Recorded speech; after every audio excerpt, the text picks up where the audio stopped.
It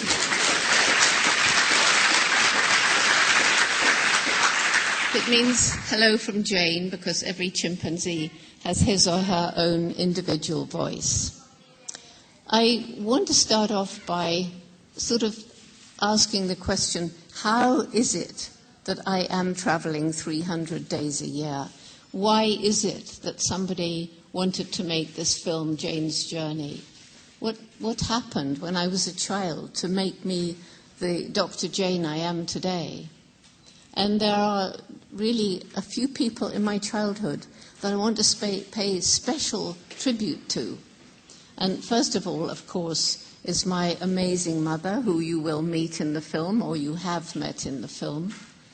And she was so wise. She knew I loved animals. She did everything to help nurture that love of animals. When she found worms in my bed, she didn't get angry with me. She just said they needed the earth or they would die. When I disappeared and terrified everybody because I was hiding in a hen house to see how a hen lays an egg, she didn't get angry because I made everybody so scared I disappeared.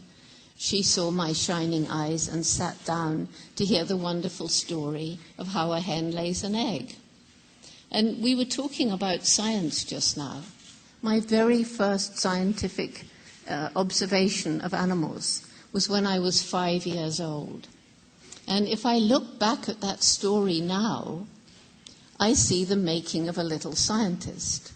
I was staying on a farm in the country. I was given a job to help collect the hens' eggs. There were no cruel battery farms in those days. The hens laid their eggs in these little wooden hen houses, probably about this high. And I was putting the eggs into my little basket each day. And, there's the egg, sort of that size. And apparently I was asking everybody, where does the egg come out? I couldn't see a hole that big. Nor will you. And nobody told me, at least I didn't understand. And I remember so vividly seeing a hen going into her hen house and thinking, she's going to lay an egg. And crawling after her. Big mistake. She flew out, probably frightened. So I remember thinking so clearly, and I was only 5 years old, no hen will come here now. This is a frightening place. And going into an empty hen house and waiting and waiting and waiting until a hen came in and I saw her lay an egg.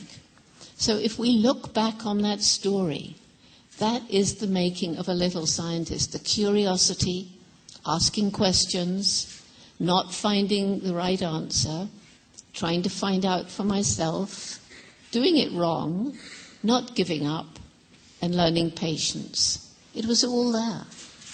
And it was nurtured by this wonderful mother, so that she found me books about animals to read, because wisely she knew that if she found me books about something that interested me, I would learn to read faster. And it was true.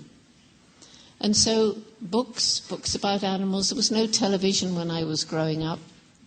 Books played a very important part in developing my mind. But also there were other members of my family. There was my grandmother. And she was one of the old Victorian type. She was amazing. She was so strong. She'd raised 4 children on her own after her husband died. And then there was my mother's sister, and she was a physiotherapist. She worked with all the children in the neighborhood, in the whole region, and the doctors would ask her opinion. And I worked for her for about 6 months in her clinic, and that taught me so much. I saw these children come in with polio, with club feet, with other childhood orthopedic problems. And I came to be so grateful that I was not afflicted in that way, to be so thankful that I had a body that worked. And that stayed with me for the rest of my life. I do not take my health for granted. And then there was my uncle. He was a surgeon. And he let me go into his hospital in London and watch him operate. And he was doing some of the very early operations on hearts, but he also did stomachs, all kinds of operations in those days, before you had to specialize. And from those experiences, I learned, goodness, what an amazing body we have, how resilient it is, how it can withstand the most terrible onslaughts. So all of these influences in my early life were very, very important. And then there was one other most important influence, and I didn't realize quite how important this was until I was told by my mentor, Louis Leakey, whom you'll meet in the film, who gave me the opportunity to go and study chimpanzees. And after I'd been studying chimpanzees for 1 year, he told me that I would have to get a degree, because when I began, I had no degree. I had not been to college. And he said, Jane, you'll have to get money for yourself one day. I won't always be here to help you get money. And so he said, I've arranged for you to do a PhD in Cambridge about animal behavior. Well, I didn't have any degree, so he said, well, we don't have time for you to go and do a BA or an MA. You have to go straight for a PhD. So I'd been 1 year learning about the chimpanzees, and I'd learned an awful lot, but of course there was so much more to learn. And you can imagine that when I got to Cambridge, I was a bit scared. I mean, I'd never been to college. And I was told by these professors I'd done everything wrong. I was told I shouldn't have given the chimpanzees names. They should have had numbers. I shouldn't talk about their personalities, their minds, and especially not their emotions, because those were unique to us.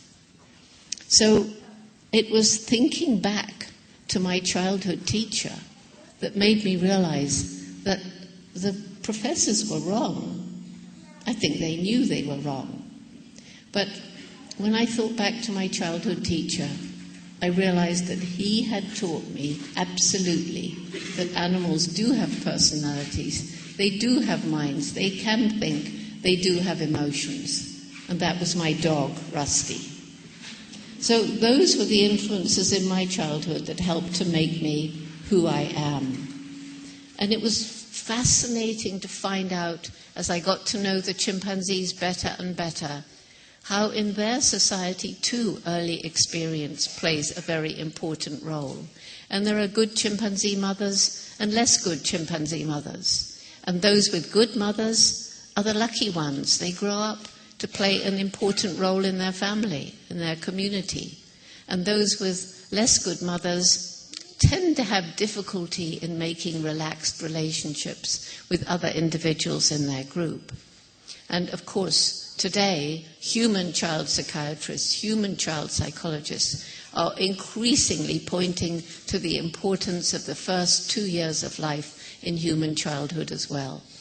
So I was very lucky in my early childhood. And how amazing it was that this young woman who'd dreamed as a child of going to Africa, living with animals and writing books about them, when I finally got there, having earned my money by being a waitress, meeting Dr. Leakey, and being given the opportunity of studying not just any animal, but the one most like us. Last July, July the 14th, marked the 50th anniversary of the day I first arrived in Gombe back in 1960. And that means that for half a century, we've been learning about the behavior of this population of chimpanzees in Tanzania. We've seen big change during that time. During those years, we've learned more and more about these amazing chimpanzee beings, how each one has a different personality. And perhaps the most important or fascinating aspect of all this 50 years is that we've learned more and more about how like us they are. In their biology, in their genetics, the structure of the blood, the immune system. They can catch or be given, all are infectious diseases, which is why they've been used in labs.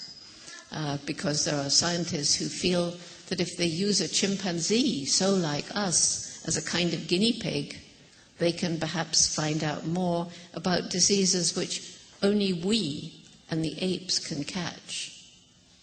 And that has led to chimpanzees, our closest living relatives, who are capable of intellectual performances we used to think unique to us. They've been put in 5-foot by 5-foot cages and maybe lived there for 40 or 50 years, because chimpanzees can live to be more than 60. And the film does not talk about the efforts that we've been making to end the invasive use of our closest living relatives and to keep them in these terribly, terribly cruel conditions. The film does not talk about our efforts to prevent chimpanzees being sold and bought as pets. They're not pets. They're not suitable as pets. People love baby chimps. They love dressing them up. They love treating them as a kind of surrogate child. But when a chimpanzee is 6, 7, 8 years old, he or she is already stronger than a person. They don't want anymore to be a human child dressed in human clothes. They can be aggressive. They can be dangerous. What happens to them? They can't